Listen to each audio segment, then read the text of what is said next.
piloté par nous. Nous sommes les hommes de la parole, dont les échos résonnent aux 5 coins du globe.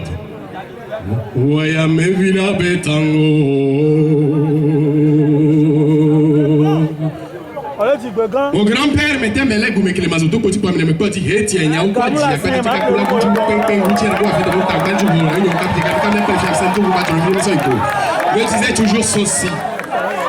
La femme qui va très tôt au marigot ne trouve jamais de l'eau trouble. L'aiguille est si petite mais elle habille même des rois. Bonsoir. La jeunesse, ma jeunesse est très accro à la mode vestimentaire. Prada, Gucci, Louis Vuitton et que sais-je. Son credo, c'est to shine with design. Mais ce soir, je vais vous dire comment la couture est née et partant de là, la mode vestimentaire. Tout se passe. Oui, j'étais là, j'étais né. J'ai suivi toute l'histoire. Et ça se passe dans le berceau de l'humanité. Et dans le berceau de l'humanité, un petit village, Gogoli-Gokopé. Gogoli-Gokopé est particulier au vu de son petit peuple. Petit peuple pauvre, vigoureux, heureux.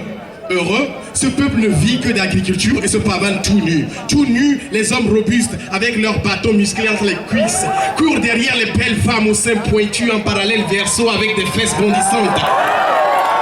Partout, dans les champs, tagada, tagada, au marigot, tagada, tagada, la libido, tagada, tagada, et à gogo, tagada, tagada, à gogo, ligo, copé, tagada, tagada, au bout d'un tas, tagada, tagada,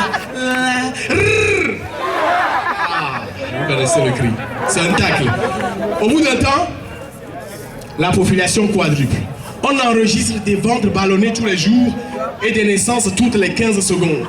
Les cases s'emplissent de cris de bébés par ici et de caca de gamins par là. La production agricole devient tout simplement insuffisante pour nourrir à présent cette population grandissante.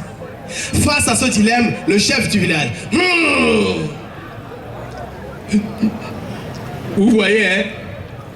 Vous voyez où le non-contrôle libidinal nous a tous amenés? Désormais, plus de nudité à Gogoli-Gokopé. Tout le monde devra se recouvrir le corps des peaux de bête.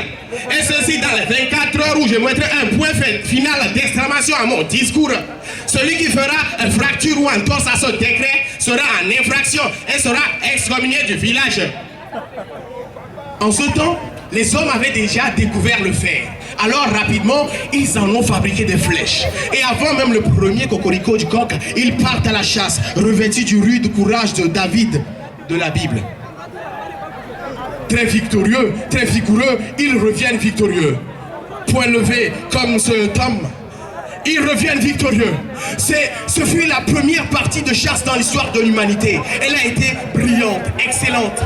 Dans le petit village surpeuplé désormais, c'est la fête. Fête meublée de chants, danse jusque tard dans la nuit. Nuit lunaire autour d'un grand feu, à flamme flamboyante ou étincelante.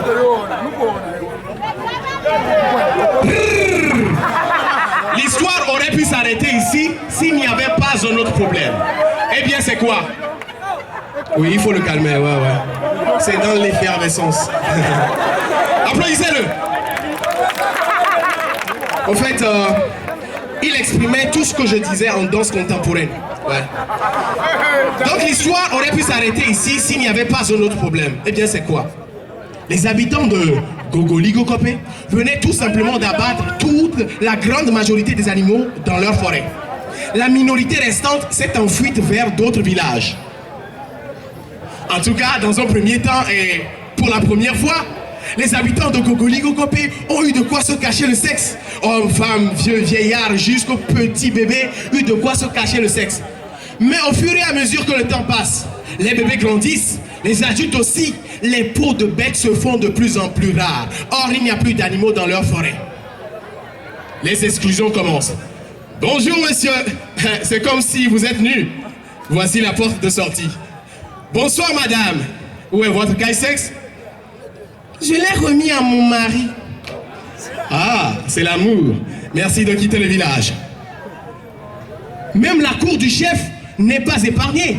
Le petit prince, il a grandi. Il est devenu plus obèse que son père. Son cache-sexe le serre. Il veut s'en débarrasser. Oh! Gros prince, c'est comme si tu es nu. Voici la porte de sortie.